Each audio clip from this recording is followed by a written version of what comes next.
Todopoderoso, gracias porque nos permites estar conectados para escuchar de tu palabra en la boca de nuestro hermano Barahona. Pido que le des a mi hermano sabiduría e inteligencia para que podamos nosotros aprender de él y que siga explicándonos tu palabra en cuanto a lo que tú quieres que nosotros aprendamos, Padre. Gracias te damos por este tiempo, que sea un tiempo para honrarte y glorificarte, Señor, que lo que aprendamos lo apliquemos a nuestra vida, en nuestra congregación, donde quiera que estemos, Señor. Gracias, Padre, en el nombre de tu Hijo Jesucristo. Amén. Amén, amén. Hermanos, como he dicho varias veces, este material está organizado de tal manera que se convierte en un manual, ¿verdad? Yo no diría un libro, tal vez llegue a un ensayo, como quieran llamarle, pero es un manual, es decir, es algo que es un material que debemos de tener a la mano para poderlo usar, ¿verdad? Para poder, fíjese que necesitamos, hermano Roberto, que nos habilite ahí a Olimpia, Salamanca, para que podamos poner la grafiquita eventualmente. Decía entonces que es un manual, ¿verdad? Conteniendo lo básico para poder armar lo que llamaríamos una institución que se llama iglesia, ¿verdad? Entonces, guárdenlo así, ¿verdad? Pues no lo guarden mucho que de repente dicen dónde lo dejé, ¿verdad? Sino que lo tengamos a la mano, manual, ¿verdad? Para poderlo usar en su momento, ya sea que tenga una responsabilidad dentro de la estructura de la iglesia o aconsejar o platicar, conversar, inquietar, ¿verdad? Algún líder. Si vemos que algo está fallando en la iglesia, decir, mira, aquí hay un área, ¿verdad? Que es débil, que necesitamos reforzar o cambiar, lo que sea, ¿no? Entonces, ese es como el hermano Jacobo decía, que podemos practicar, ¿verdad? Dios, cuando nos da algo, no nos lo da para que lo guardemos y luego arrumbemos, ¿verdad? Que quede ahí tirado a ver dónde quedó, sino que realmente nos está dando algo porque eventualmente lo vamos a usar, ¿verdad? Y Él nos va a dar la oportunidad de esto, no lo dudo. Entonces, es un manual que creo yo que tiene bastante valor, ¿verdad? Porque contiene, repito, lo que es fundamental para toda institución, ¿no? En cuanto a lo que es el contenido anterior, no sé si surge alguna inquietud, algún comentario, algo que podamos aclarar, ¿verdad? Así es que no sé, ¿verdad? Si hay algo que comentar antes de continuar. Vamos a hacer el espacio. Ahorita estamos viendo lo que fue la última clase del cuadro de reproducción discipular, que decía yo que esto es, vamos a decir así, es bien contable, ¿verdad? Es bien cabalístico, pero que es una realidad, es decir, se puede, al practicarlo bien, se pueden alcanzar estas metas, ¿verdad? Así rapidito, ¿verdad? Este es un cuadro de reproducción discipular que estuve usando yo allá en el año 2000, cuando estábamos comenzando una iglesia, y entonces hablábamos de una primera generación. Este es el contexto del discipular, ¿verdad? Del discipulado. Entonces hablábamos de una primera generación, comenzando con 5 personas, ¿verdad? 5 hombres, y que podíamos reproducirnos a lo largo de un año. En otros 5 hombres íbamos a ser 10, ¿verdad? Y así, ¿verdad? Ya para comenzar el segundo año, ¿verdad? La segunda generación íbamos a ser 10, trabajando con otros 10 hombres a quien habíamos evangelizado previamente, y íbamos a ser 20, ¿no? Y ahí, ¿verdad? Después de allá en el 2010 íbamos a ser 5,120, trabajando con otros 5,120, porque esto no tiene por qué parar, ¿verdad? Ya cuando uno es un discipulador, va a discipular el resto de su vida. En realidad, cada relación que yo tengo es discipular. Con cada persona que yo me relaciono, ¿verdad? Hombre, hombre, mujer, mujer, hay una intención de compartirle el evangelio y que crezca, es decir, los 5 pasos, ¿verdad? Las 5E, hasta convertirlo en un siervo de Dios, ¿verdad? En alguien que se incorpora a las filas del ejército del Señor, ¿verdad? Entonces, en la 12ª íbamos a ser 10,240 individuos. Luego les decía yo, ¿verdad? En la columna de congregación general, ya era otra cosa, pues, porque así como Jesucristo estaba trabajando directamente con 12, no podemos dudarlo, trabajando con 12, pero de repente, hermanos, como hemos visto en nuestra Biblia, aparecen 70 por ahí, ¿verdad? Así como, pues, estos 70, ¿de dónde salieron, verdad? ¿Y a qué horas los trabajó Cristo, pues? ¿A qué horas los discipuló? ¿A qué horas los evangelizó? ¿A qué horas? Es decir, No, hay un vacío, pues. De repente, repito, aparecen 70, ¿no? Y los envía, es decir, que no eran cualquiera, pues. Ya eran hombres en la capacidad, con la conciencia y la preparación de ir a cumplir una tarea, casi que de la de graduación, ¿verdad? Porque ya no era teoría, ya no era mírenme, ¿verdad? Yo soy su ejemplo, sino que vayan, ¿verdad? Y cumplan la tarea, ¿no? Y regresaron con gozo, dice. Entonces, usted no tiene solamente influencia sobre 5 o sobre 1. Yo recomiendo que el discipulado debe ser hombre a hombre, ¿va? 1 a 1, depende del tiempo de cada quien, ¿va? Si usted es un joven, si es un hombre casado, si es un viudo, si es un soltero, ¿verdad? Entonces usted va a tener más tiempo, pues si está jubilado, usted va a tener más tiempo que un hombre de 30 años, ¿verdad? Que está lidiando con el matrimonio todavía, ¿verdad? Creando hijos, trabajando duro, etcétera. Entonces depende de cada quien. Entonces, pero el punto es que usted puede ejercer influencia sobre 1, o sobre 3, o sobre 4, o sobre 5, en un primer círculo, pero eventualmente usted puede influenciar más, como es el caso que estoy poniendo, que aparece Cristo con los 12. Vemos, ¿verdad?, a Cristo tratando diariamente con ellos, pero de repente aparecen 70 por ahí. Y luego están 120 en el aposento alto. Entonces, vemos pues que Cristo tenía otros círculos de influencia, ¿verdad? Y así ocurre. Entonces, cuando hablamos de la congregación general, estamos hablando de que un hombre puede tener influencia sobre, digamos que usted es responsable de un grupo pequeño, que usted es responsable de un hogar abierto, donde llegan 3, 4 familias a su casa, ¿no? Si usted está influenciando a 15, 20, pero si usted se convierte en un ministro, ¿verdad? Entonces usted puede influenciar a 100, a 200, a 300 cada domingo, cada miércoles, ¿verdad? Con su ministerio.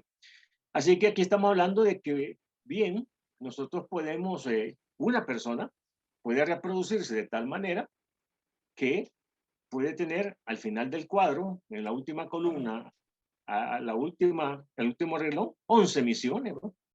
Y esto, ahí en su país, o leyendo algunos libros, usted sabrá que dan testimonio de hombres que han hecho esta labor, tal vez en toda su vida, otros en 10 años, en 20 años, etcétera, etcétera, pero que han comenzado 20 iglesias, ¿no? Han comenzado 30 iglesias.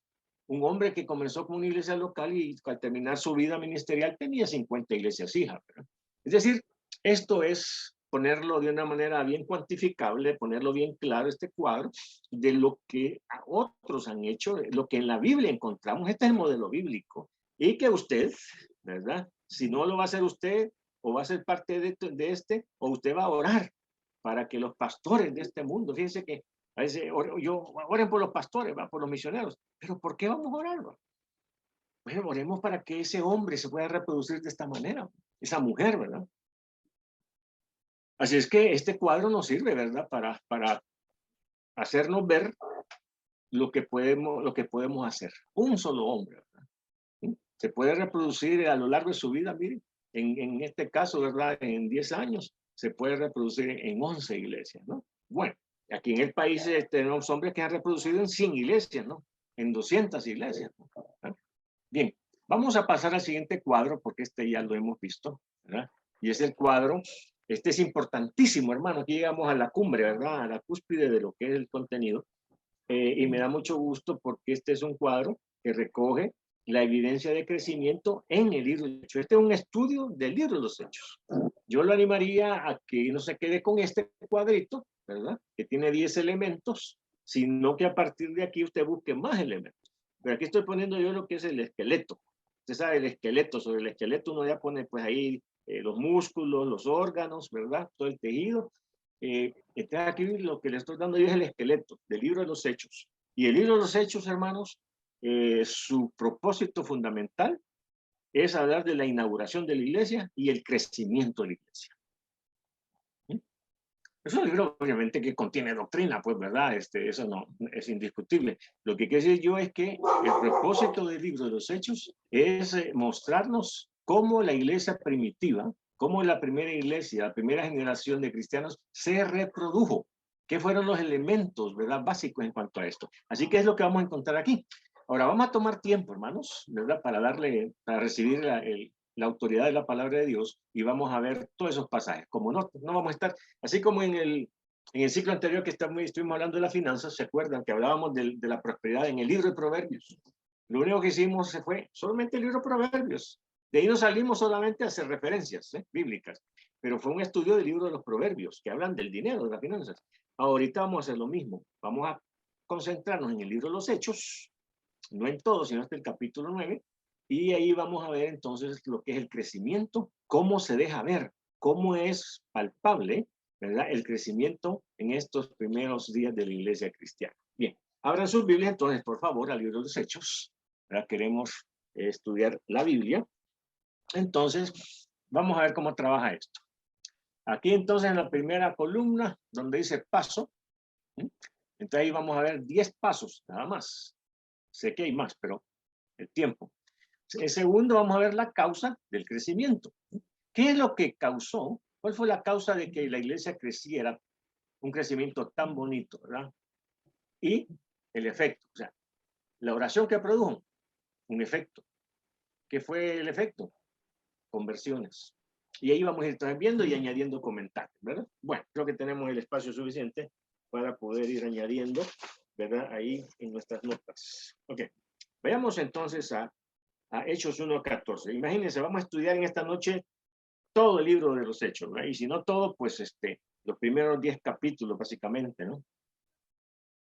Ok, entonces, vamos a tener que caminar rápido. Entonces, como yo asumo que ustedes ya han leído el libro de los Hechos, no una vez, sino quizás varias veces, ya tienen ustedes una idea general del contenido de los Hechos, ¿verdad? Se predica mucho acerca de Pablo, de Pedro, ¿verdad? El don de lenguas, el día de Pentecostés, la ascensión de Cristo, todo eso ya nosotros tenemos una idea muy, muy buena. Entonces, no vamos a tomar tiempo en detalles, sino que vamos a ver en este caso la escalerita, ¿verdad? Del crecimiento. Vayamos entonces a 1:14, como tenemos ahí. Dice de la siguiente manera. Todos estos perseveraban unánimes en oración. ¿Quiénes son todos estos? Los 120 en el aposento alto, donde estaban los 12, la madre de Jesús, y que Cristo les dijo, no se vayan, quédense ahí hasta que reciban el Espíritu Santo. Entonces, fueron días de mucha oración. Y por eso dice, todos estos perseveraban unánimes ¿en qué? En la oración y ruego, con las mujeres y con María, la madre de Jesús, y con sus hermanos. Bien, ¿qué es entonces la base, el fundamento de una iglesia? La oración. Hemos dicho que nada va a ocurrir si no es por la oración. La oración, hermanos, no es una práctica mecánica, ¿verdad? No es una cuestión así de rito y ceremonia, que hay que hacerlo. No, es entrar en contacto con el jefe, es entrar en contacto con la guía del Espíritu Santo, y Él nos va a decir si vamos, no vamos, si nos quedamos, si vamos a la izquierda, a la derecha. Es decir, si alguien quiere comenzar una iglesia y pastorear una iglesia, ¿vale? Y si queremos ser ministros del Evangelio, vamos a tener que estar conectados con el Espíritu Santo. Él es el rector.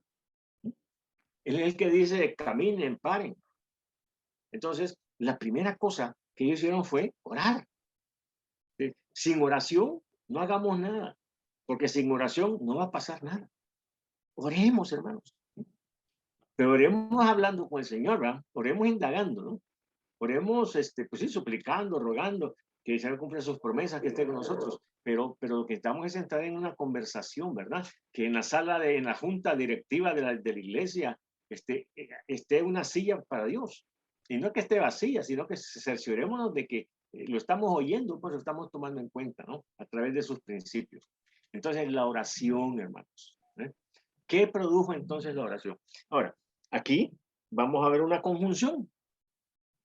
Porque eventualmente en el versículo 15, ¿qué dice? En aquellos días Pedro se levantó en medio de los hermanos y los reunidos eran como 120 en número. Y dijo, para los hermanos era necesario, aquí no nos vamos a desviar porque aquí es donde van a elegir al 12º apóstol que se perdió, ¿verdad? En Judas, ¿no? Entonces ahí vamos a saltarnos.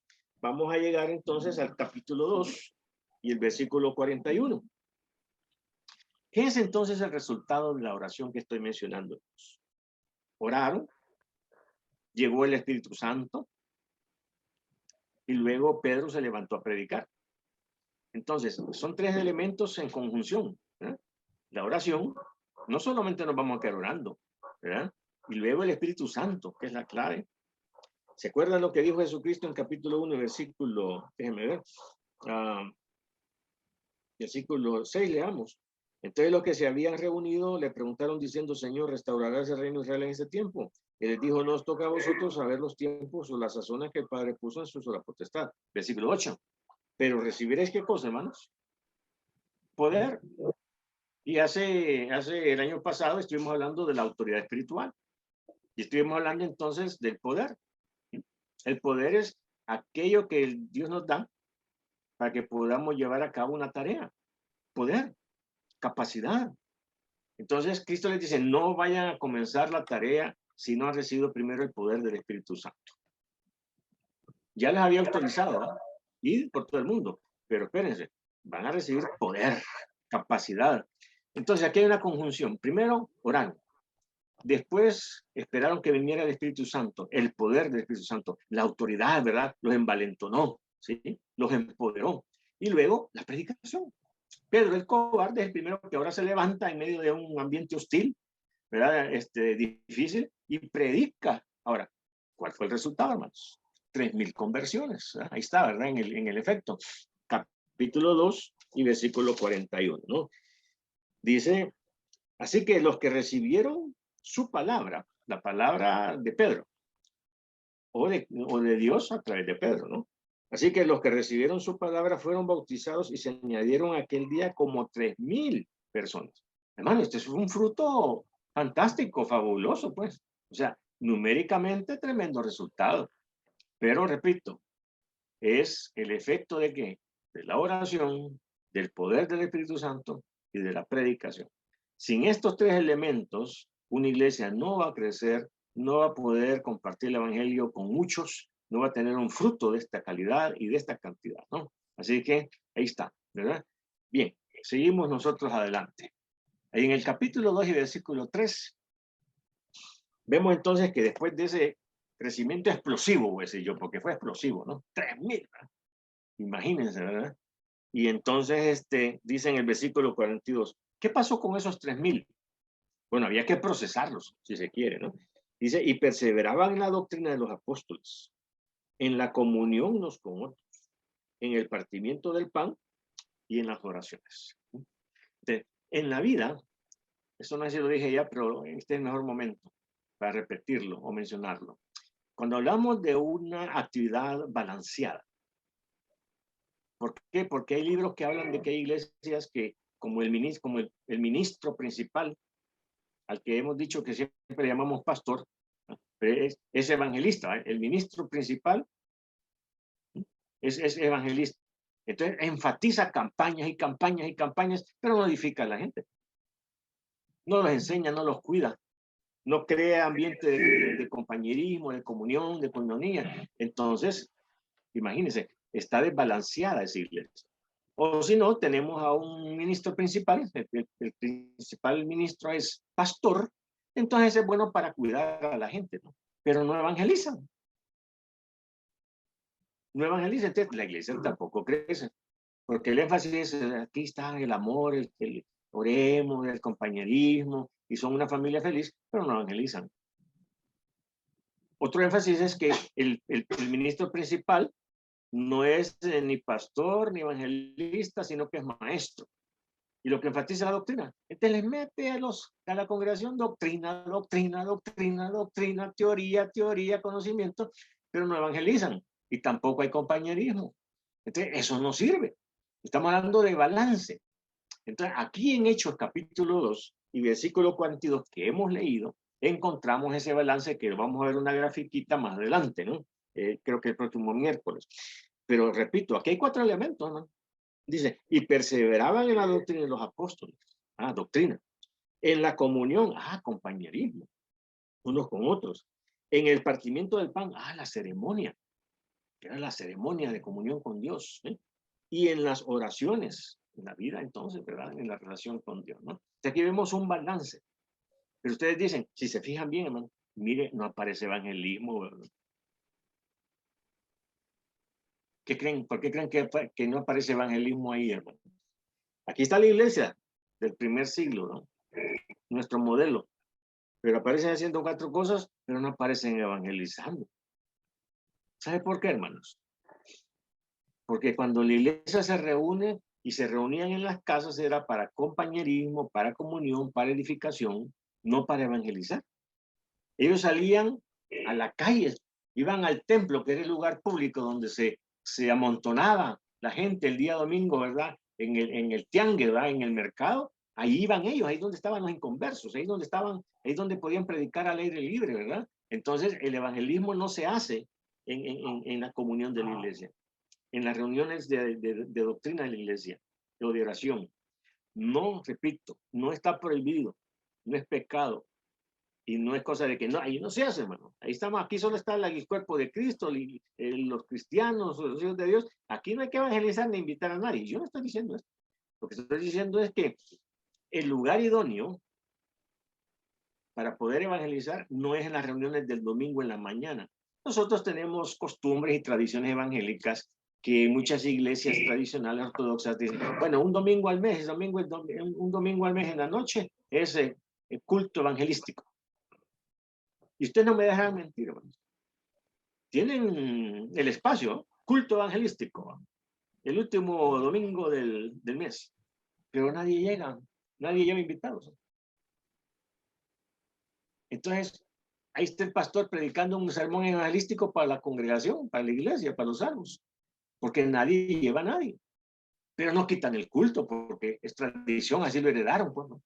Estamos haciendo una cosa irracional, que no tiene sentido. ¿No? Ahora, si está bien organizada la iglesia y en efecto, ese día domingo, ¿verdad? Todos se proponen y llevan invitados ya medio evangelizados, hombre, háganlo, ¿verdad? Hagámoslo. Pero repito, el modelo bíblico es de que la iglesia se reunía para edificarse en amor, en la palabra, para orar, para tener intimidad con Dios a través de la mesa del Señor, pero para evangelizar salían. Salían. Y eso se deja ver en el resto de la lectura de este pasaje. Así que, ¿cuál era la causa del crecimiento? Ahí está, su estilo de vida. ¿Por qué digo su estilo de vida? Leamos entonces el versículo 43. Y sobrevino temor a toda persona, no cristiana. Y muchas maravillas y señales eran hechas por los apóstoles. 44. Todos los que habían creído, esos 3,000, más los 120 y otros más, estaban juntos y tenían en común, había armonía, todas las cosas, y vendían sus propiedades y sus bienes y los repartían a todos según la necesidad de cada uno. Y perseverando unánimes, se enfatiza unanimidad, común, juntos, cada día en el templo y partiendo el pan en las casas. Fíjense, en las casas, no en el templo, en las casas, comían juntos con alegría y sencillez de corazón. 47. Y alabando a Dios, y miren lo que dice a continuación. Son esas cositas que a veces nosotros las saltamos, no le damos importancia, no las vemos, pero que son importantísimas dentro de la narración y la explicación. Dice, alabando, versículo 47, alabando a Dios y teniendo favor con todo el pueblo. O sea, eran cristianos que no caían mal, eran cristianos que caían bien, eran cristianos que la gente los admiraba por su conversión, por su estilo de vida, por el compañerismo, por la comunión, por su estilo de vida. Los admiraban y querían ser como ellos, querían estar con ellos. Hoy en día la gente critica a la iglesia evangélica por fanáticos, por religiosos, ¿verdad?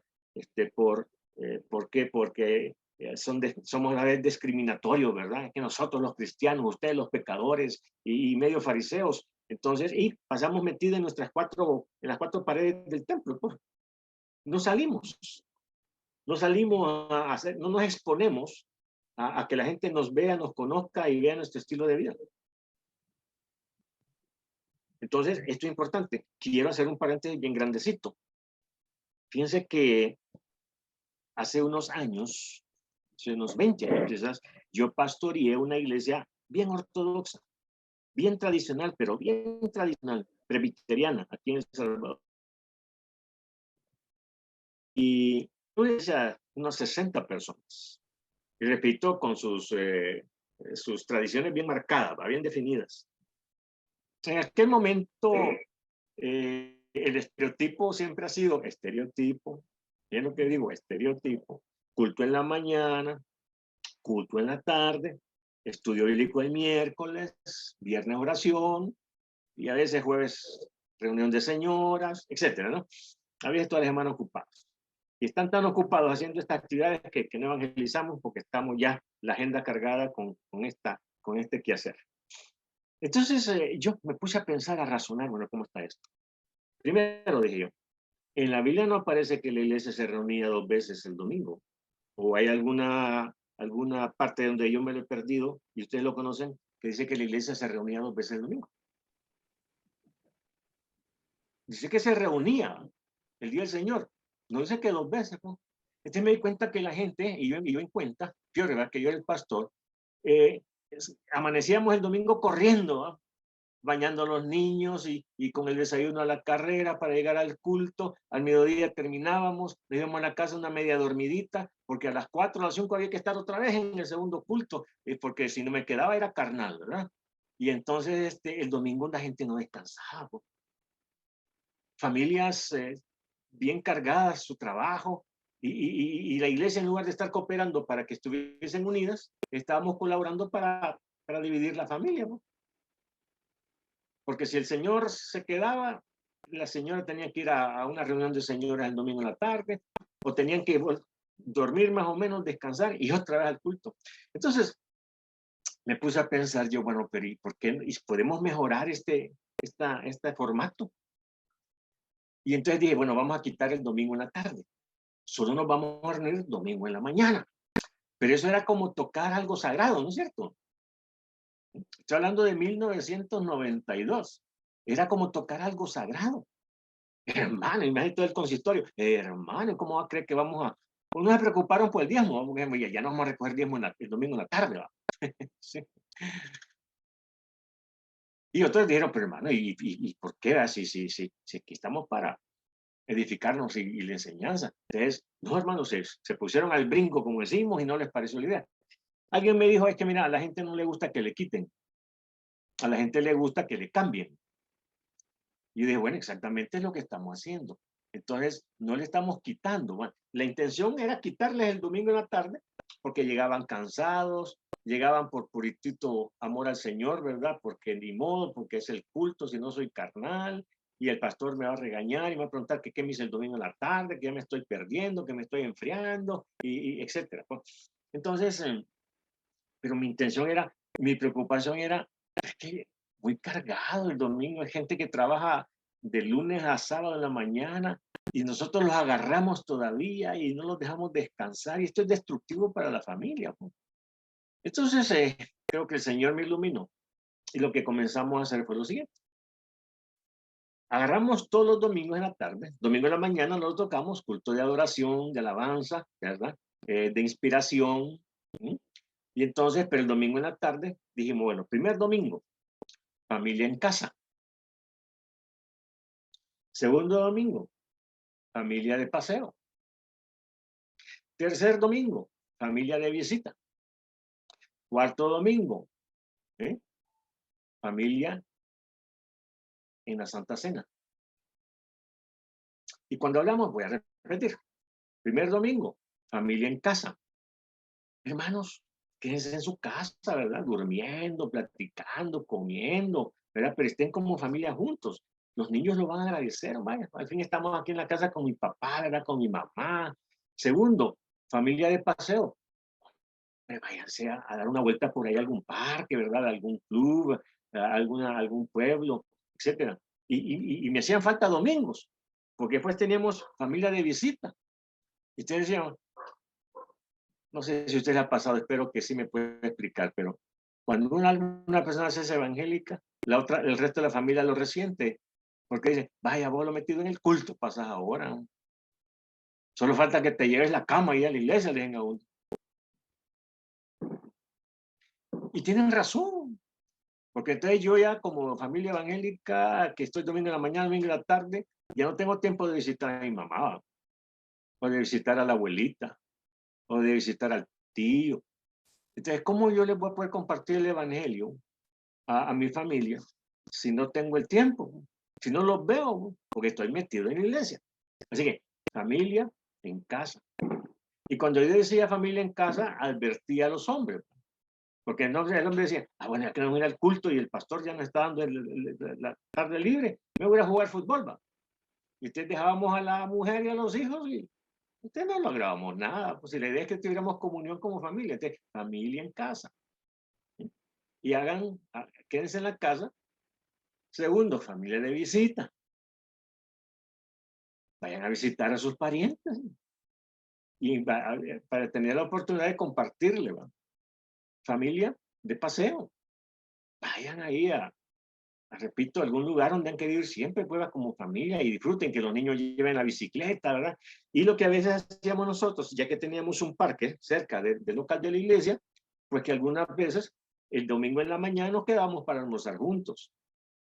Y ahí se fue borrando aquello del consistorio, ¿verdad? Los hermanos bien serios, ¿verdad? Los adultos, ¿sí? Y los hombres. No, mire, de repente llevábamos la carne, llevábamos la leña, llevábamos el arroz, llevábamos el chirmol, ¿verdad? Llevábamos, y entonces las tortillas, y ahí en el parque, ahí hacíamos la barbacoa y la pasábamos bien en comunión, ¿verdad? Jugando pelota, fútbol, platicando las señoras. Entonces, ganamos comunión. Y la comunión edifica. Entonces, vuelvo a decir, familia en casa, familia de visita, familia de paseo. Y el culto, ustedes saben que algunos meses son 5 domingos, y entonces culto de mesa del Señor. Porque de repente resulta bien chistoso que estamos haciendo la cena del Señor el domingo en la mañana. A las 12 del mediodía estamos haciendo cena del Señor, ¿va? Entonces yo digo, ¿y por qué estamos diciendo cena del Señor?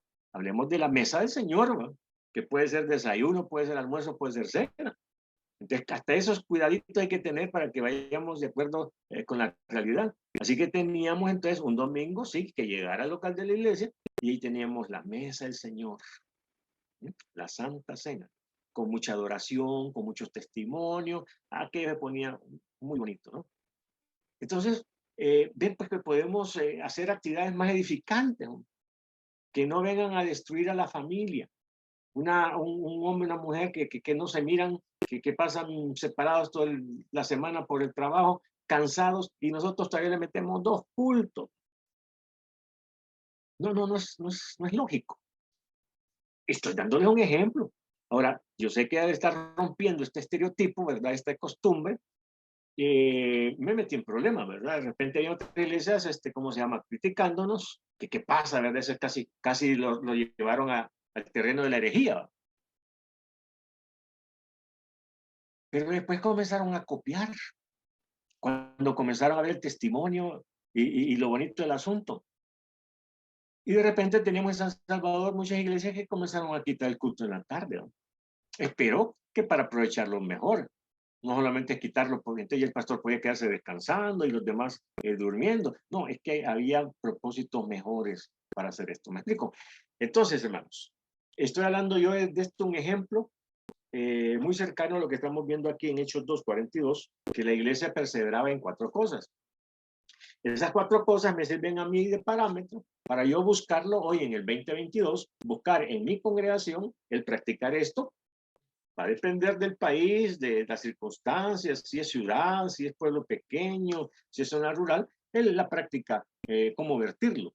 Pero el punto del principio, que sepamos que tenemos una actividad balanceada, hermanos, razonada, que edifique, no que termine de destruir a la familia, ¿no? Por nuestras sagradas tradiciones evangélicas. Entonces tengamos cuidado con esto. Bueno, entonces, volviendo aquí al bosquejo, no sé si se genera alguna pregunta, algún comentario. Tengan libertad en cuanto a esto. Hermano. Sí, hermano. No, qué bonito eso, sí, me parece demasiado bien eso que se llevó a cabo de la familia, ¿verdad? Porque sí, es muy necesario, la familia es algo muy indispensable. Y claro, también me puse a pensar de que también ese domingo también se podía, también. Hay veces que hay hermanos que no vuelven al culto o no están, entonces pues ahí donde están esos hermanos, sí, aprovechemos la tarde para ir a visitarlos, a ver qué fue lo que pasó. Y a visitarlos, hermanos, nos echamos el cafecito juntos y de una vez los animamos a que regresen o qué está pasando, pues, ¿verdad? Exactamente, sacarle más provecho a las actividades, hermanos. ¿Verdad? Definitivamente. Gracias, hermano. Bueno, entonces, ahí en el capítulo 3. Bueno, perdón. Ahí su estilo de vida, los 43. Ahora veamos el resultado en el capítulo 2, versículo 47. Dice entonces, ese estilo de vida que tenían una actividad balanceada, de testimonio público, porque, bueno, cuando nosotros, me faltó esto, cuando nosotros como iglesia nos íbamos ahí a almorzar juntos al parque, toda la colonia nos veía, pues. ¿Y qué nos veían? Jugando, riéndonos, platicando, comiendo juntos. Y de repente apareció un vecino por ahí y le decía, venga, hombre, venga a comer con nosotros, hombre. Le caía bien la comida gratis, ¿va? Pero entonces nos estábamos exponiendo para que la gente nos conociera y que ya no era, la iglesia evangélica, que solo oímos que cantan, ¿verdad? Y que el pastor le grita y los regaña. No, ya nos estaban viendo afuera, en el parque, teniendo compañerismo. Eso es clave. Para que se cumpliera, ¿verdad? Lo que dice aquí, ¿verdad? Versículo 47, y alabando a Dios y teniendo favor con todo el pueblo. O sea, el Señor les daba gracia, pero estaban expuestos. Y el Señor añadía, aquí ve el resultado, y el Señor añadía cada día a la iglesia los que habían de ser salvos. Mire, a mí me da mucho gusto, lo voy a decir, el tiempo, pero bueno, pero esto es importante. Aquí en San Salvador tenemos los hospitales públicos. Y en el pasado, hoy menos, pero en el pasado, los hospitales públicos, no sé, en su país son famosos porque falta el algodón, falta el alcohol, no tienen medicina, mal atendidos, ¿verdad? Entonces la gente entra ahí y salen peor, que no los atienden, que no hay camillas, que no hay camas, etc. Así es la historia de los hospitales públicos. Entonces, cuando alguien aquí se enfermaba y le decían, llévalo al hospital, ¿verdad? Al hospital público. Decían, no, hombre, y me lo van a matar, y me lo van a terminar de enfermar. Entonces, mejor voy a ver cómo hago y lo voy a llevar a un hospital privado. Entonces, es muy común en nuestros países, bueno, en todo el mundo. Entonces, si Dios dejó la iglesia, la congregación, como una comunidad terapéutica, un hospital espiritual, para que la gente cuando llegue diga, ya llegué al cielo. No, sería exagerar, ¿verdad? Ahí hay chisme, hay pecado, hay hipocresía, etcétera, etcétera. Pero en términos generales, debe ser una congregación santa y que debemos de ser diferentes. Entonces el punto es, Dios va a mandar a una persona a una iglesia carnal. Dios va a mandar a una persona herida a una iglesia que terminen de matarlo. Una iglesia de mal testimonio, donde no hay comunión, donde no hay compañerismo, donde hay chisme, donde hay pecado, donde hay carnalidad. Dios va a mandar a un recién convertido a una iglesia así para que los terminen de matar. Y digan, no, hombre, ya no vuelvo yo, así esto es peor que los corintios, ¿no? Eran peor que la gente del mundo, ¿verdad? Entonces, pero si somos una iglesia en santidad, una iglesia en que guardamos la comunión, el compañerismo, entonces va a pasar lo que dice el versículo 47, hermano. Fíjense, y el Señor añadía cada día a la iglesia lo que había, no eran ellos. Ese es otro enfoque. Claro, ellos oraban, usaban el poder del Espíritu Santo, evangelizaban, predicaban, pero lo que estoy diciendo es que, a fin de cuentas, quien hace que la gente llegue a la iglesia es Dios. Quien los añade es Dios. Nosotros podemos estar perdiendo el tiempo en actividades, ¿verdad? Sí, luces especiales, invitando a un gran coro, ¿verdad? Un gran predicador, ¿verdad? Norteamericano, ¿verdad? Que son atractivos y estar haciendo un montón de cosas que no van a generar conversiones, porque la iglesia es carnal. Entonces, los pastores tenemos que cuidar la madurez, la actitud y la espiritualidad de la congregación para que haya un ambiente idóneo, para que Dios diga, no, hombre, yo voy a llevar a los pecadores, a los heridos por el pecado, ¿verdad? Los voy a llevar a esta iglesia porque allí es una comunidad terapéutica. Allí lo van a edificar. Ahí le van a amar, ahí lo van a cuidar, ahí etcétera, etcétera, le van a dar buen testimonio. Entonces, hermanos, es la clave del estilo de vida. Y entonces Dios va a añadir a la iglesia a mucha gente. El crecimiento, aquí está algo escondido por ahí. Es Dios el que añade. Pero nosotros tenemos que ser una iglesia Pues en santidad, a decirlo en una sola palabra. Cada día a la iglesia los que habían de ser salvos. Cientos, me atrevo a pensarlo yo. Bien, vayamos a la cuarta cuestión. ¿Verdad? Bueno, la predicación. 3:11, solo para confirmar la conjunción que les mencionaba antes, ¿verdad? En el capítulo 3, versículo 11, ya orados, ya lleno del Espíritu Santo. Entonces Pedro se levanta y comienza a predicar. Capítulo 3 y versículo 11. Y dice, y teniendo asidos a Pedro y a Juan, el cojo, que había sido sanado, todo el pueblo atónito concurrió a ellos al pórtico que se llamaba Salomón. ¿A dónde están haciendo evangelismo, hermano? En la reunión del domingo en la mañana, en la reunión de Mesa del Señor el domingo en la tarde, en el estudio bíblico del miércoles. Lo están haciendo en la calle, lo están haciendo en el pórtico de Salomón, ¿sí? En un lugar público donde había circulación de gente. Y ahí entonces Dios los va a respaldar con la estrategia de milagros. Está el paralítico, Pedro, y entonces no tengo oro ni plata, lo que tengo te doy. El hombre se levanta, brinca, salta de gozo, y la gente oyendo. Entonces Pedro, esa señal, esa maravilla, ese milagro que Dios está haciendo, ¿verdad? Propagandístico, publicitario, y entonces, hermanos, se convirtió otro buen grupo de personas. Entonces, versículo 11, voy a repetir. Y teniendo asidos a Pedro y a Juan, el cojo que había sido sanado, todo el pueblo atónito, todo el pueblo, concurrió a ellos al pórtico que se hizo un gran escándalo. Mirá lo que está pasando allá. Y la gente llegó y cabal. Pedro aprovechó la oportunidad. 12. Viendo esto, Pedro respondió al pueblo, varones israelitas, ¿por qué os maravilláis de esto? ¿O por qué ponéis los ojos en nosotros? Como si por nuestro poder o piedad hubiese hecho andar a este. Y comenzó a predicar un mensaje a los judíos. Con el tema para los judíos. Saltemos al resultado, capítulo 4 y el versículo, y leamos el 3 y el 4.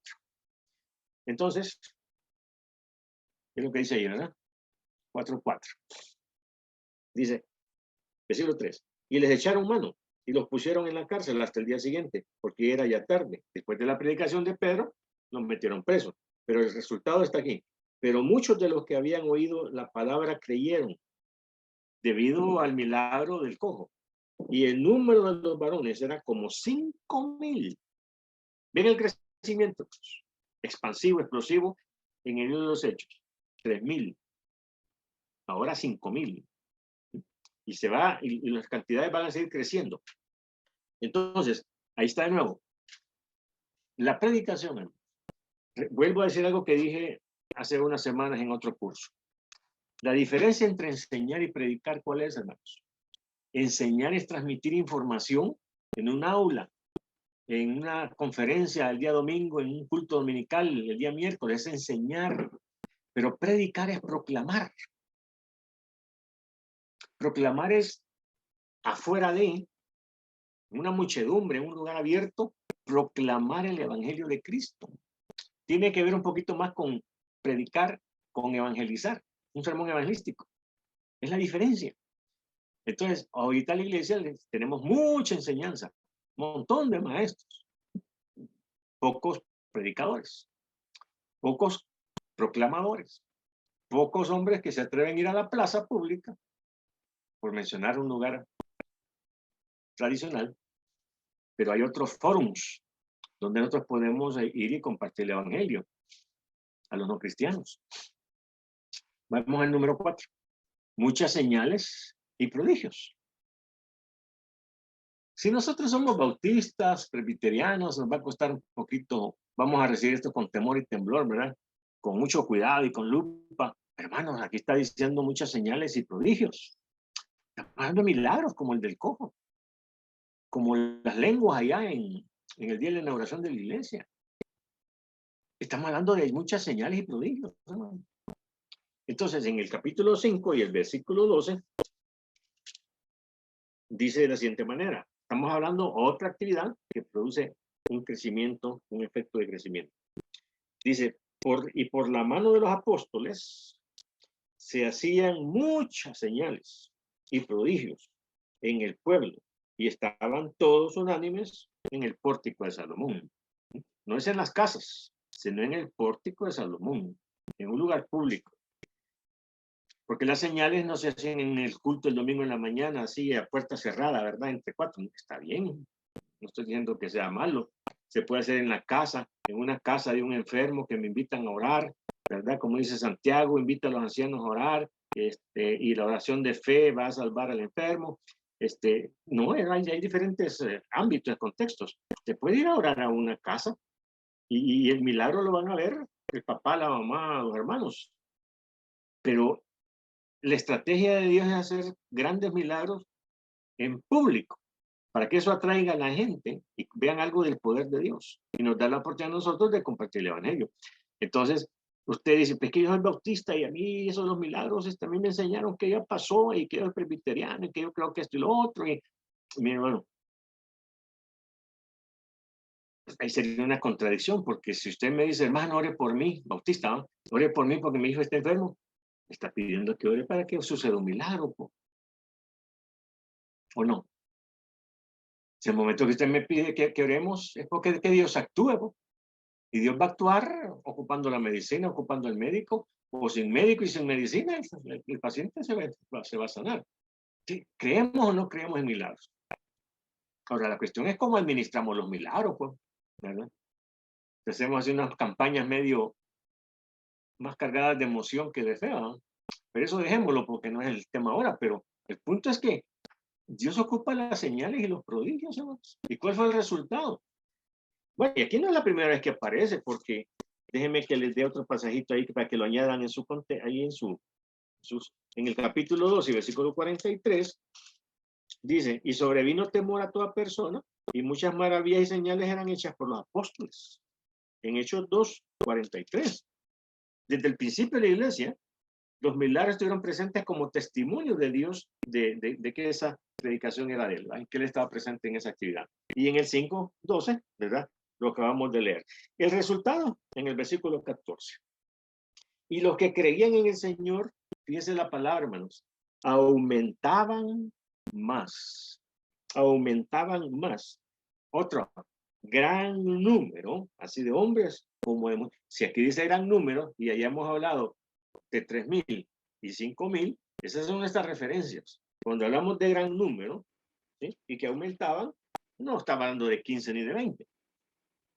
Porque si venimos de 3,000 y venimos de 5,000, entonces lo más lógico es creer de que estamos hablando aquí de cantidades mayores a 3,000 y 5,000.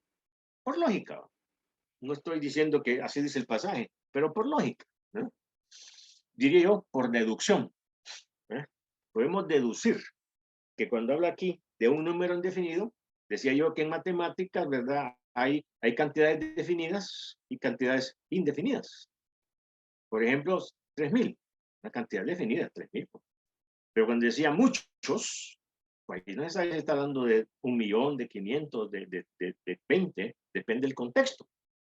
Entonces, en el contexto de 3,000 y 5,000, cuando habla de se aumentaban,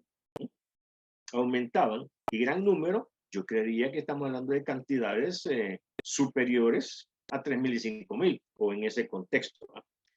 ¿Ven el resultado entonces, hermanos? Muchas señales y prodigios. No sé si usted en su ministerio o en su vivir cristiano lo han llamado a orar por un enfermo o por situaciones de otro tipo, no solo enfermos, y ha ocurrido un milagro, hermanos. Y la gente ha quedado boquiabierta, ¿no? Y han creído, esa ha sido la razón, la causa, para que la gente bote el escepticismo y comience a creer en el Señor. Entonces, no, lo que estoy diciendo con esto, para terminar, es no menospreciemos las señales y los prodigios en el día de ahora, en nuestra vida, en nuestra congregación. Es parte del crecimiento. ¿Ok? Ahora, si usted lo hace mal, ¿verdad? Pues ya es otra cosa. ¿Ok? Bueno, preguntas, comentarios. No, hermano, que estaba pensando, porque dicen bueno, que los enfermos eran sanados y que todos los enfermos los sacaban a la calle y que con solo la sombra de Pedro, eran sanados, hermano. Digo yo, si ahí hubieran habido hospitales privados, yo creo que quedan en quiebra, hermano, porque hay Sí, sí, se me vino solamente, hermano, güey, con esos milagros y todo, y de gratis, hermano, imagínense. Aún con los hospitales, hermanos, como alguien dijo, ¿verdad? Que de esos ministros que enfatizan la sanidad, deberían ir a los hospitales.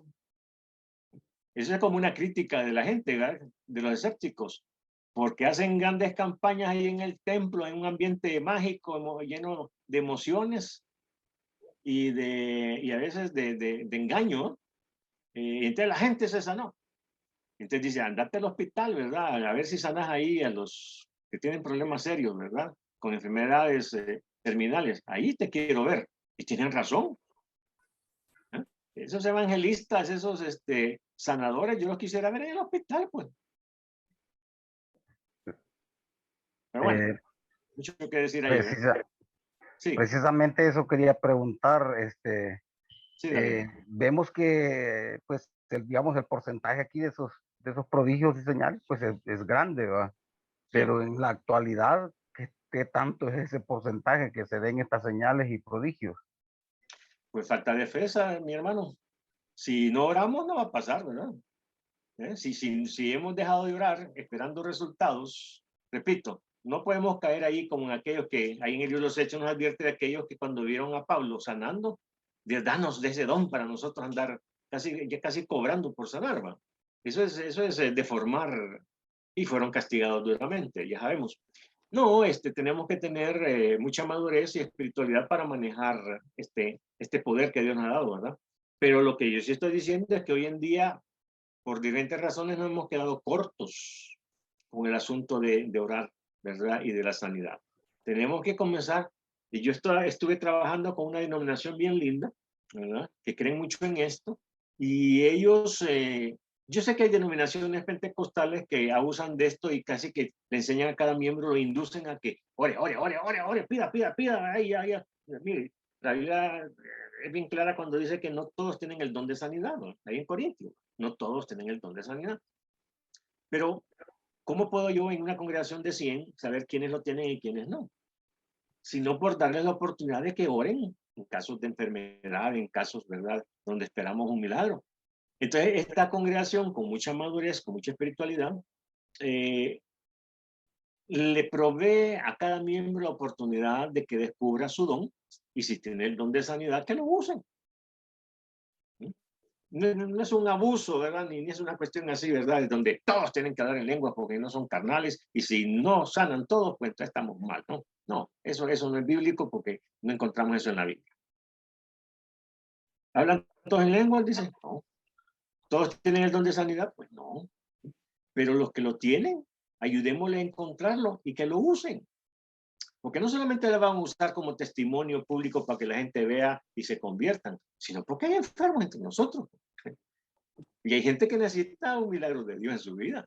Entonces es una manera de ministrar a otros con el don que Dios me ha dado. Así que no solamente es por publicidad y porque campañas evangelísticas, no, es en el diario vivir, ¿verdad? En la rutina de la vida cristiana, vamos a necesitar que Dios haga milagros entre nosotros, ¿verdad? ¿Ok? No sé si respondo, David. Sí. Bueno, vamos a otro.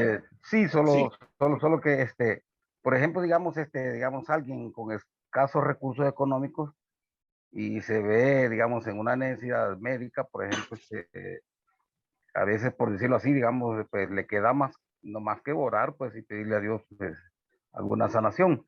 Pero alguien que tiene sus comodidades y tiene recursos, pues ve más fácil ir a un hospital, pues, privado, pues, que sabe que también. Entonces, eh, ¿son válidos los dos métodos? ¿Dios utiliza sí, los dos métodos? claro, claro que sí. Y que la gente puede tener mucho dinero, pero la enfermedad no se cura con dinero. Puede ir a un hospital y lo pueden, ¿verdad? Desahuciar. Dice, mire, ya le hicimos aquí, le hicimos allá, esto y lo otro, lo metimos, le pusimos y nada, Sí, ¿verdad? Entonces, ¿qué necesita ahí? Un milagro, con pisto o sin pisto, con sí, dinero o sin dinero, ¿verdad? Entonces, a Dios siempre lo vamos a necesitar. Que en el caso del rico, ok. de repente cree que no necesita a Dios porque tiene dinero y con dinero lo arregla todo, pues está equivocado. Sí, Dios le va a demostrar a este hermanito, a esta persona, de que el dinero no cura. que va a necesitar que Dios intervenga. ¿verdad? Gracias por tu Correcto. comentario. Hermano, no sé, se me vino algo a la mente, digo yo que... Pues vamos al cuadro anterior, sí. Sí, hermano, Roberto, dígame. Sí, digo yo que, bueno, uno, bueno, con fe, el Señor lo sana a uno, ¿verdad? O sea, con dinero se va uno al hospital, pero en el hospital lo curan a uno, digamos, pero de que haya una sanidad, digamos, puede ser que le venga otra cosa o algo así, pero cuando Dios sana, o sea, Él hace las cosas perfectas, ¿verdad? Claro. En cambio, puede ser, entonces, ya, pues la ganancia siempre está en creer en Dios, en tener fe, ¿verdad? Y sí. Es que Dios ocupa los medicamentos y ocupa a los médicos. Pero algunas veces no hay dinero, no hay medicamentos, no hay médicos, pues Dios lo va a hacer directamente. Pues. Va a escupir en el suelo y nos va a poner en los ojos. Amén. ¿Verdad? Así que es válido todo eso. Bien, hermanos, vamos a ¿cómo se llama? Al punto 5, la organización. Mira qué interesante. Aquí como que no se trata de ser tan espirituales, ¿verdad? Como la oración, estilo de vida, predicación, no, la organización. Hermanos, necesitamos nosotros trabajar ordenadamente, ser organizados. ¿Sí? Hay algunas posturas de algunos líderes que la cosa es, todos se lo dejan a Dios y todos se lo dejan al Espíritu Santo. No, Dios quiere que nosotros trabajemos ordenadamente, que planifiquemos, ¿verdad? Que nos proyectemos, que hagamos presupuesto, porque si de repente hay un crecimiento que no lo podemos sostener, porque somos bien desordenados y bien desorganizados. Entonces, la organización produce crecimiento. Esto en el mundo está bien consabido y enfatizado. Por ejemplo, que una persona vaya a estudiar 5 años economía, ¿no? 5 años administración de empresa, ¿no? 5 años contabilidad. Pues sí, porque ellos van a hacer las cosas en orden, van a sacarle más provecho a los recursos. Entonces aquí, miren el ejemplo bíblico, hermanos. En capítulo 6 y versículo 2, miren tremendo ejemplo, hermanos, que nosotros no debemos de descuidar la buena administración, el trabajar organizadamente. Dice en el capítulo 6. Ahora, después el contexto porque no tenemos el tiempo. ¿Qué venimos viendo? Un crecimiento explosivo. Y de repente comenzaron a escasear las manos, la mano de obra. Entonces eran, sí, 3,000, 5,000, eran muchas personas. Y a muchos de ellos se les tenía que dar de comer porque eran extranjeros, eran de paso, peregrinos, etc. Entonces los apóstoles, los 12, tenían que organizar el culto el domingo en la mañana, el del culto en la tarde quizás, el estudio el miércoles, salir a evangelizar, orar por los enfermos, visitar, aconsejar, y aparte de eso tenían que preparar el almuerzo y la cena y servirlo. Entonces, algunas veces nosotros caemos en ese desorden, ¿no? El pastor anda metido haciendo los cheques, anda moviendo las bancas, anda regando las flores, anda, ¿cómo se llama? Allá con los abogados, ¿verdad? Está haciendo un asunto legal, es decir, anda viendo el terreno. Miren, entonces el pastor se desubica, se desenfoca. Y entonces el pastor, un sermón medio calentado, medio enfocado, medio preparado, porque ya no tiene tiempo. Entonces, ¿qué es lo que hacemos? Se funde el pastor, se funde el ministro. Pero ese es el estereotipo. O sea, si el pastor es el pastor y él es el jefe y a él le pagamos, pues tiene que serlo todo. Pero en esa trampa estaban cayendo los 12 apóstoles por falta de experiencia. Pues. Estaban comenzando un ministerio, ¿verdad? Una institución, y de repente cada día surgían situaciones nuevas. Y pudieron haber cometido el error de seguir en ese trajín. ¿Se iban a morir? Pero entonces se les ocurrió, hombre, reclutemos gente, crezcamos el equipo, pues.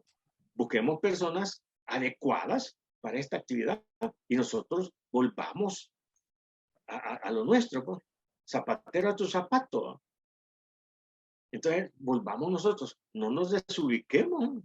Si nosotros somos los ministros, somos los que debemos estar con las oraciones y ministrando la palabra, no tenemos que estar preparando la cena. Entonces, esto se llama administración. Yo de nuevo le pregunto, ¿en su iglesia usted puede ver una buena administración lógica, delegando por talento, por dones? ¿O tienen ustedes un desorden ahí? Y pues la iglesia a veces no crece. A veces nosotros estamos orando, Señor, ¿verdad? Y tráenos gente, que la iglesia crezca. Lo que tenemos es un desorden. Entonces Dios no va a ocupar el desorden. La falta de planificación, la falta de presupuesto, las decisiones arrebatadas, de tantos errores que podemos cometer. No, Dios quiere que nosotros hagamos las cosas bien, planificadas, con presupuesto, que no nos metamos a pedir dinero después, ya no podemos pagar en el banco y tenemos mal testimonio. Es decir, muchas iglesias, me consta, tienen tremendo desorden, porque se mueven en base a emociones, en base a falsa fe. Por fe, hermanos, por fe vamos a hacer tal cosa. Y lo que están haciendo es cometiendo grandes errores. Van a terminar perdiendo dinero, perdiendo congregación, haciendo las cosas mal. Entonces, ¿qué es lo que vemos ahí? Que la iglesia había crecido tanto y habían surgido necesidades. Y los apóstoles estaban abrumados. Ya no tenemos tiempo. Ya ni dormían, se levantaban temprano, ¿verdad? Y entonces lo que se les ocurre es, pues, organicemos, estructuremos, hagamos un organigrama, lo que hemos visto nosotros anteriormente. Veamos eso entonces acá, ¿verdad? En el capítulo, en el 2.4, capítulo 6, versículo 2.4, está que surge la necesidad. Dice, entonces los 12 convocaron a la multitud de los discípulos. Bueno, veamos la necesidad en el versículo 1. En aquellos días, como creciera el número, o sea que, qué bendición, ¿verdad? El crecimiento. Pero el crecimiento implica más responsabilidades, más tareas, más complejidad. Dice, creciera el número de los discípulos, hubo murmuración de los griegos contra los hebreos, de que las viudas de aquellos eran desatendidas en la distribución diaria. Ahí está el problema ya.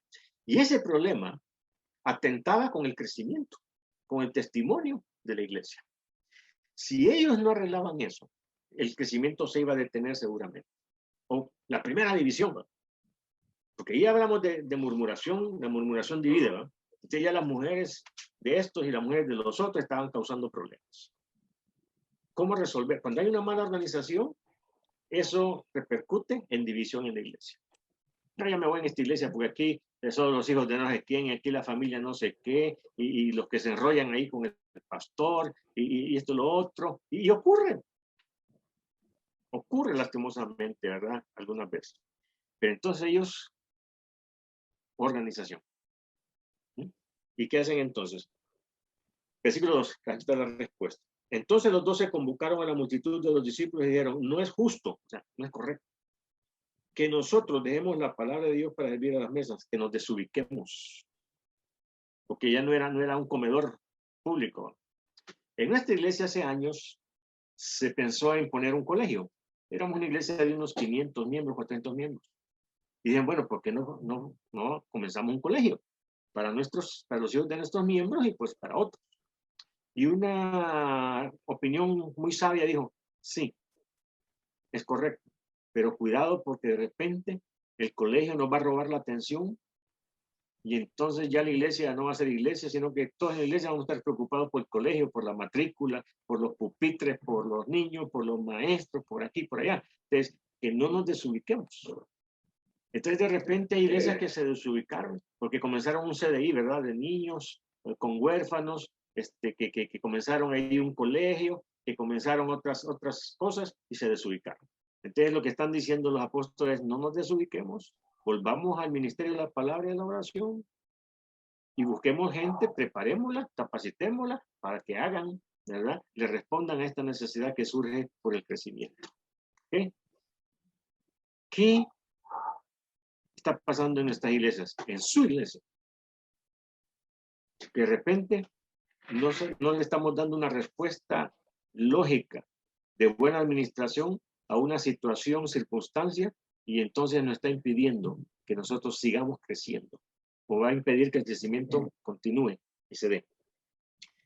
Versículo 3, buscar pues hermanos de entre vosotros a 7 varones, ¿no? De buen testimonio. Miren, nosotros somos no los evangélicos, sino el ser humano. Somos tan que le dijera, ¿cuál sería la palabra? Que a veces no razonamos, no entendemos, porque ahora en muchas iglesias se ha adoptado el número 7, fíjense. En muchas iglesias dice, bueno, aquí en la iglesia vamos a tener siete diáconos. Pero la iglesia es chiquita, tal vez con 3. No, pero es que en la Biblia parecen que eran 7. ¿verdad? Y en otras iglesias son como 500 miembros, ¿no? Y solo 7 cuando deberían de ser 20 y pico de diáconos. No, pero 7, porque aquí en la Biblia el modelo es que 7 diáconos. No, nos apegamos a estas cuestiones irracionalmente. ¿no? O sea, aquí el 7 no es un número mágico. Aquí 7, pues lo que ellos dedujeron, sacaron cuentas, bueno, tal vez con 7 nos alcanzan, ¿no? Con 7 es suficiente. Pero si crece más la iglesia, pues pongamos 14. Pues. Pero repito, estas faltas de lógica, algunas veces nos las cometemos. Este caso es un ejemplo.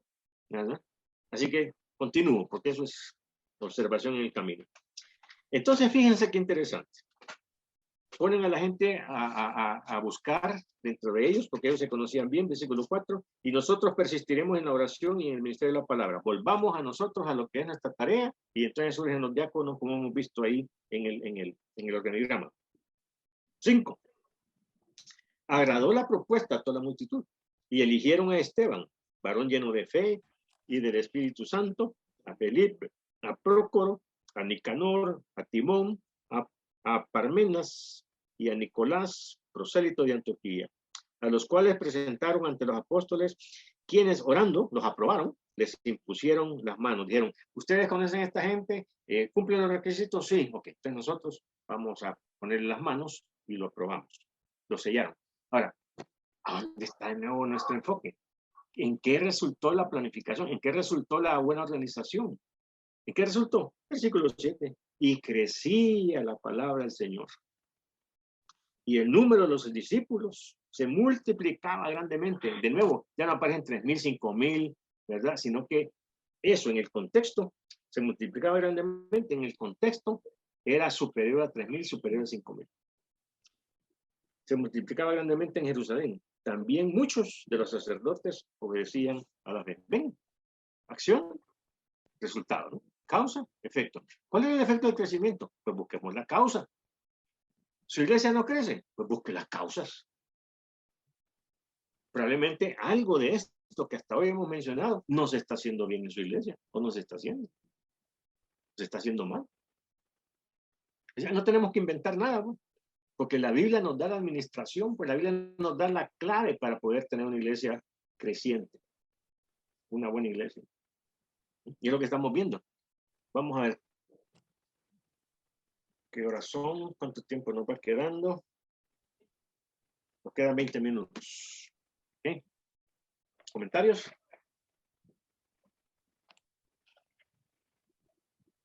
Ok. Sigamos. Aquí hay una nota medio rara, hermanos. Y uno dice, pero Señor, ¿por qué? Mire la persecución. Capítulo 6, versículos. ¿La persecución puede producir crecimiento? Pues veamos. Ya conocemos, repito, esta historia.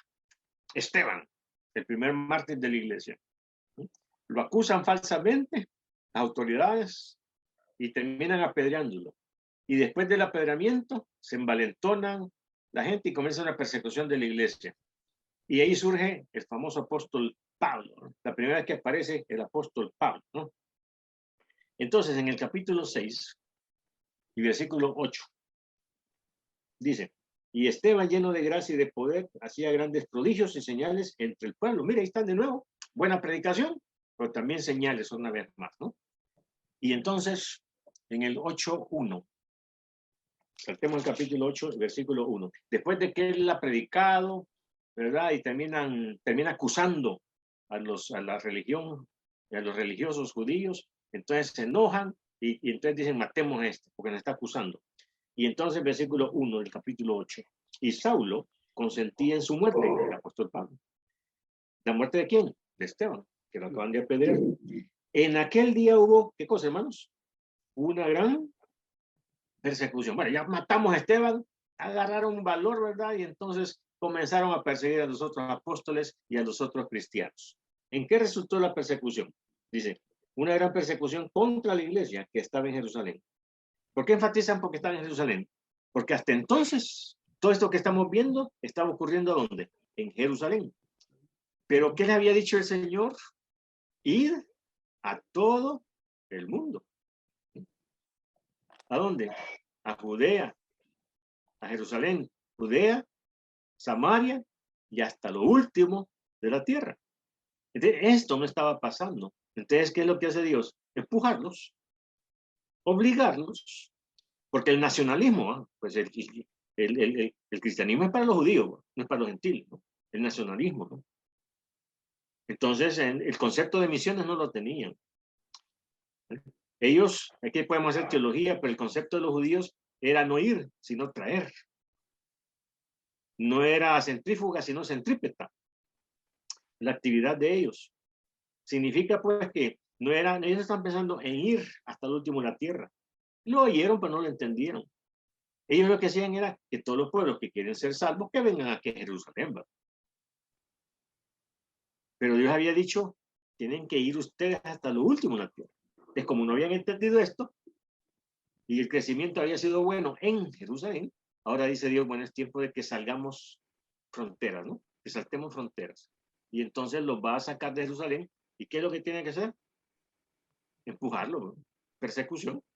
Y va a usar entonces a Saulo. Miren, aquí está el propósito de la muerte de Saulo. Y, si era un hombre tan bueno y lleno del Espíritu Santo, ¿verdad? ¿Y por qué Dios permitió que lo mataran? Porque la sangre de los mártires, esa es la semilla de la iglesia. Eso lo dijo un historiador, ¿verdad? La sangre de los mártires es la semilla de la iglesia. Entonces lo que está pasando aquí es que Dios va a usar la vida y la muerte de Esteban para provocar una persecución y de esa manera regar el evangelio hasta Samaria y de ahí hasta el último de la tierra. Bien, veamos eso. Versículo, de nuevo, capítulo 8, versículo 1. Y Saulo consentía en su muerte. En aquel día hubo una gran persecución contra la iglesia que estaba en Jerusalén. Continuemos. Y todos los cristianos fueron esparcidos por las tierras de Judea y de Samaria, salvo los apóstoles. ¿Qué significa eso? ¿Fueron qué dice la palabra ahí? Esparcidos. Como que agarra la semilla y la tira por todo el campo, ¿no? Y entonces ahí hubo qué cosa. Bueno, ahí comienzan las misiones. Ahí comienzan las misiones. Pero fueron obligadas. No fue planificado porque no lo entendían. Fue una cosa que Dios obligó. Ok, veamos más. Versículo 4. Capítulo 8. Pero los que fueron esparcidos, fíjense, iban por todas partes anunciando el evangelio. Iban por todas partes anunciando el evangelio. De nuevo vemos en toda otra actividad planificada. Entonces Felipe, un diácono, descendiendo de la ciudad de Samaria, les predicaba a Cristo, porque por persecución. Y la gente unánime escuchaba atentamente las cosas que decía Felipe, oyendo y viendo las señales que hacía. Otra vez las señales tienen presencia. 7. Porque de muchos que tenían espíritus inmundos salían estos dando grandes voces, y muchos paralíticos y cojos eran sanados. Así que había gran gozo en aquella ciudad. Bien. Podemos hacer más comentarios, fíjense. La persecución. Dios obliga, y los cristianos que estaban ahí sentados, entonces los movió. Y esa gente, ¿qué es lo que hizo? ¿Dónde llegaron? A mí me acaban de sacar corriendo de Jerusalén porque no me matan porque predico aquí, y comenzamos a predicar. Una experiencia que yo tuve ya por 1985 es que fui a Estados Unidos, en el área de Baltimore, en el área en Virginia, porque está Washington y Baltimore, son dos ciudades pegadas, ¿verdad? No se sabe si estoy en Baltimore o si estoy en Washington. Washington DC. Y una cosa que yo pude ver, 1985, aquí en El Salvador había una guerra civil. Y muchos salvadoreños habían huido a Estados Unidos. Muchos de ellos cristianos. Y cuando yo estaba caminando por una colonia, por un barrio allá en Baltimore, creo yo, de repente veía ahí en una casa, decía reunión los días tal. E iba por otro lado, reunión cristiana, obviamente, ¿no? Estudio bíblico, el día tal. No eran pastores preparados. No eran personas que habían ido a un instituto bíblico. No habían sido personas enviadas por una institución evangelista. Eran personas salvadoreños comunes y corrientes que tuvieron que huir. Pero ¿qué es lo que hacían en Estados Unidos? Para ellos y para otros, comenzar a predicar el evangelio. Y de repente tenemos un montón de cristianos, un montón de conversiones en Estados Unidos. Obviamente los latinos, ¿verdad? De la zona, convirtiéndose. Entonces la guerra civil en El Salvador, que ya sabemos que fue cruenta y que duró muchos años, terminó en 92, Dios lo ocupó para que la iglesia en El Salvador creciera, no solamente mandando misioneros improvisados, sino aquí en El Salvador. El mayor crecimiento de la iglesia cristiana fue debido a la guerra, por la inseguridad, ante la muerte, ¿no? Mucha gente se refugió en el evangelio. Ese fue el periodo de mayor crecimiento. Y si hay algún guatemalteco entre nosotros, pues en Guatemala ocurrió quizás 20 años antes de la guerra civil en El Salvador. En Guatemala estaba pasando una cosa también de inestabilidad política, con mucha muerte. Y entonces el evangelio creció bastante en Guatemala.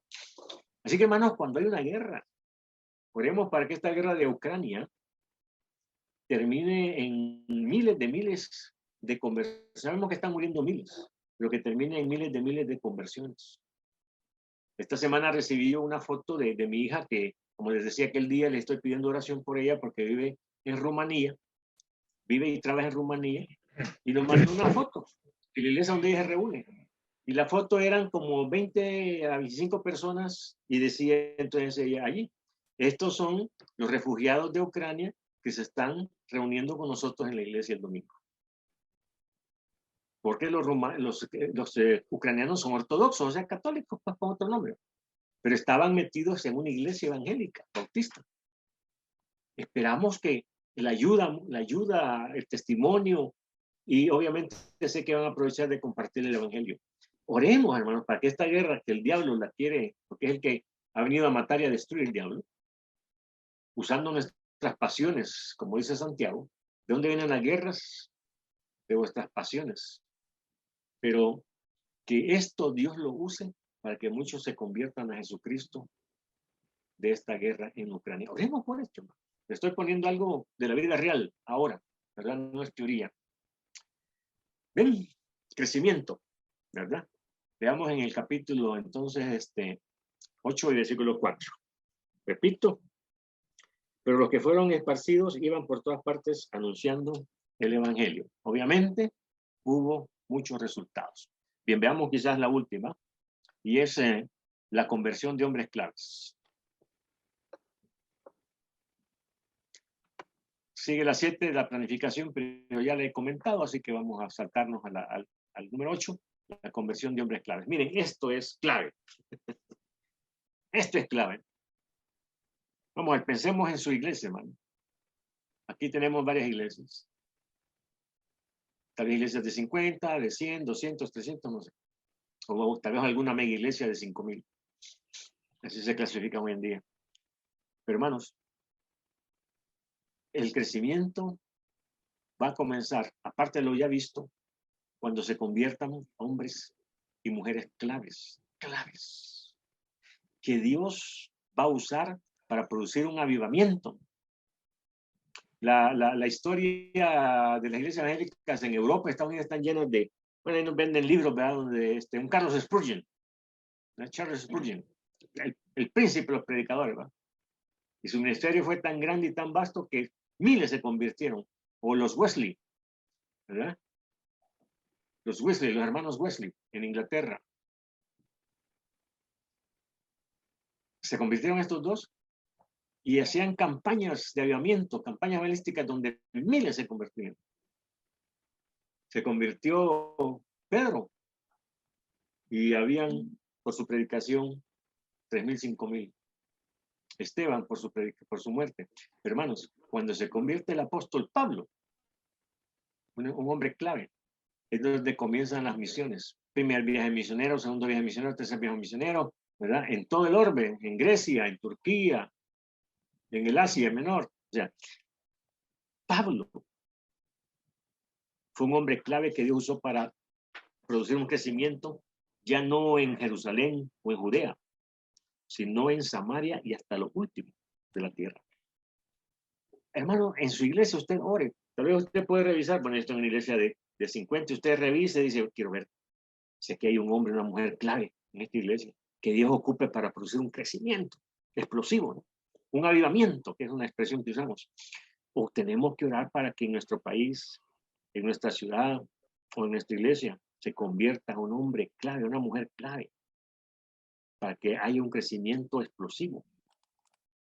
Pónganlo en la lista, hermanos.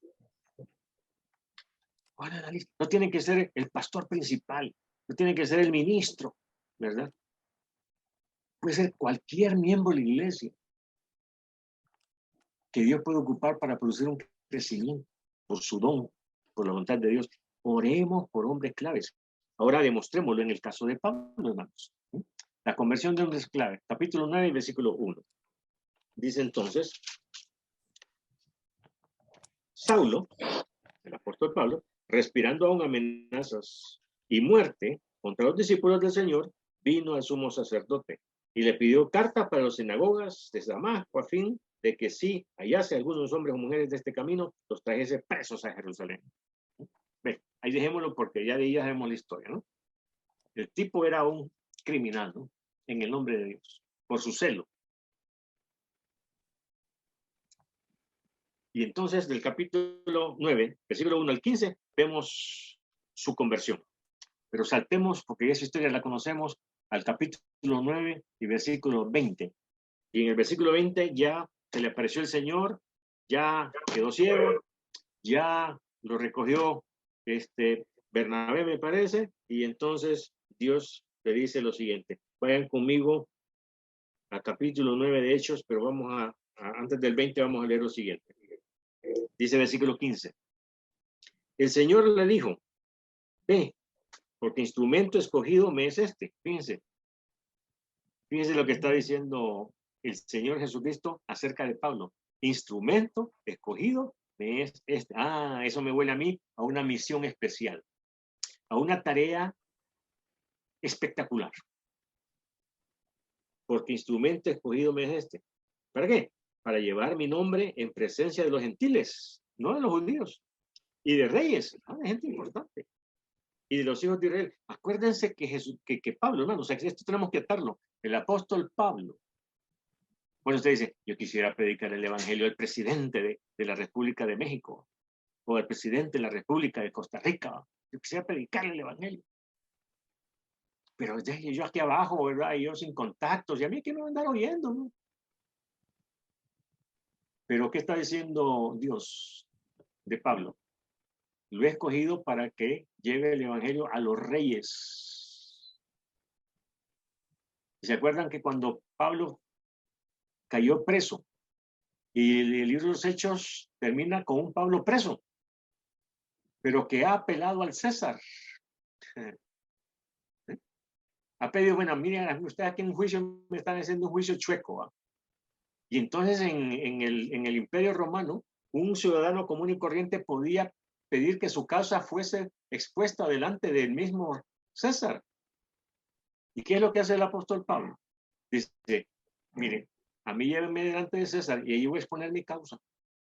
Y me parece, bueno, si usted ve el libro de los Hechos, no parece que estuvo delante de César, estuvo delante de otros Herodes, ¿verdad? Dentro de otros reyes, alcaldes y todo. Pero no parece que estuvo delante de César. Pero él apeló al César. Y entonces le dijeron, ¿has apelado al César? Pues al César vas a ir. Y la Biblia no dice que terminó delante del César, pero yo asumiría de que sí fue al César. Y aquí eso está en línea con lo que está diciendo el Señor en el versículo 15. Le dice entonces el Señor a Bernabé, no tengas miedo, anda a discipularlo, porque instrumento escogido me es este, ¿para qué? Voy a volver a leer. El Señor le dijo, ve, porque instrumento escogido me es este, para llevar mi nombre en presencia de los gentiles y de reyes y de los hijos de Israel. Mire qué ministerio más completo el de Pablo. ¿Qué le parece, hermano?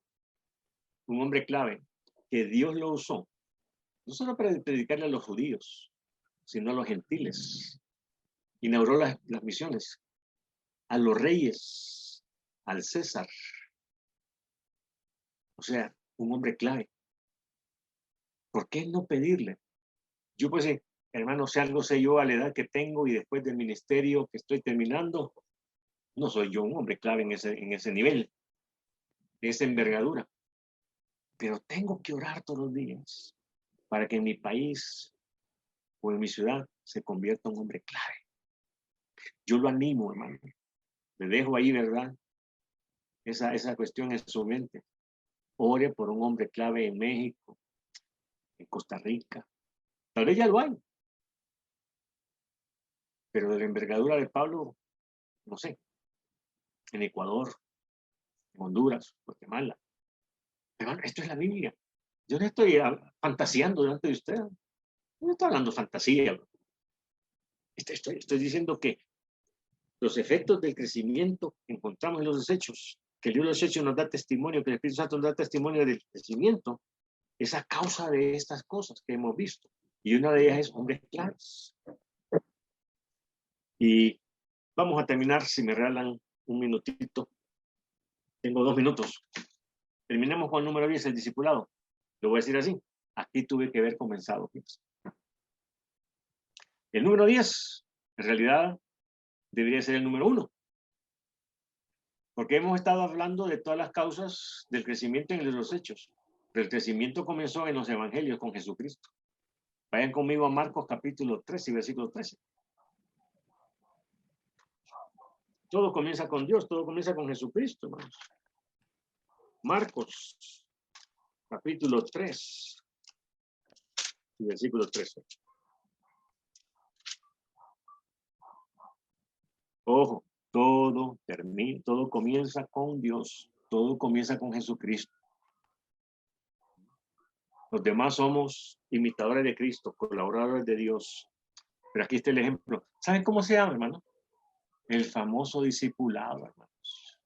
Que nosotros no lo estamos haciendo probablemente en la vida de otros, o lo estamos haciendo mal. El discipulado se ha deformado hoy en día. No es el discipulado que aprendemos de Cristo.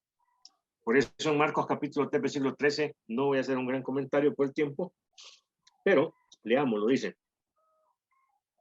Al principio al principio de su ministerio, después subió al monte Jesucristo y llamó así a los que él quiso y vinieron a él. 14. Y estableció a 12 para que estuviesen con él y para enviarlos a predicar y que tuviesen autoridad para sanar enfermedades y para echar fuera. Por eso a mí me interesó el primer curso que dimos la temporada pasada. ¿Con qué comenzamos, hermanos? Con la autoridad espiritual. Porque Dios nos ha dado autoridad que no la entendemos, que no la estamos usando. Mateo 28, 18. Por tanto, id y predicar el evangelio. Nos ha dado potestad. Y recibiréis poder cuando ha venido sobre nosotros el Espíritu Santo. Necesitamos entender el poder, la autoridad que tenemos. Pero entonces, 2 cosas, en el orden correcto. ¿Para qué estableció a 12? Número 1, para que estuviesen con él. Número 2, para enviarlos a predicar. No los escogió para enviarlos a predicar, hermanos. Los escogió para que estuviesen con él. Si uno no está con él, no tenemos el poder, la autoridad, la motivación, las circunstancias para predicar. El orden hay que respetarlo. Cuando uno estudia hermenéutica, una regla de hermenéutica es que debemos de considerar el orden en que las enseñanzas están dadas. Y entonces hay un montón de por ahí predicadores que andamos quizás, ¿verdad? Me la voy a meter ahí. Predicando el evangelio, haciendo un montón de cosas que no tenemos gran fruto. Porque el discipulado comienza Cristo discipulándome a mí, conectado con el Espíritu Santo. Como lo hemos dicho y lo vamos a seguir enfatizando. Entonces, no se preocupe del qué hacer. Preocúpese de estar con Cristo, de tener una relación fuerte, real con Cristo. Y de ahí va a salir, hermano, todo lo que necesitamos, todo el poder de Dios, toda la guía, la orientación y los resultados, hermano. Porque aquí estamos hablando de resultados. Este curso tiene que ver con resultados. Mi enfoque aquí ha sido, hermanos, no pastoral, aquí ha sido administrativo. Es administración eclesiástica. Hagamos las cosas bien y entonces van a haber resultados. Porque el Señor nos ha puesto para que llevemos fruto. Y vuestro fruto permanezca. Juan, estoy citando el Evangelio de Juan. Dice, para que llevéis mucho fruto. Y si no tenemos nosotros entonces una buena administración eclesiástica, nunca vamos a ver resultados. Vamos a ser parte de una iglesita raquítica, de ministerios fallidos, lo que usted quiera. Bueno, hermano, mucho más, pero hay que terminar. ¿Comentarios? ¿Preguntas? Eso es lo que vamos a ver la próxima semana. Bien, vamos a ver. ¿Comentarios, hermanos? ¿Preguntas? ¿Murmuración?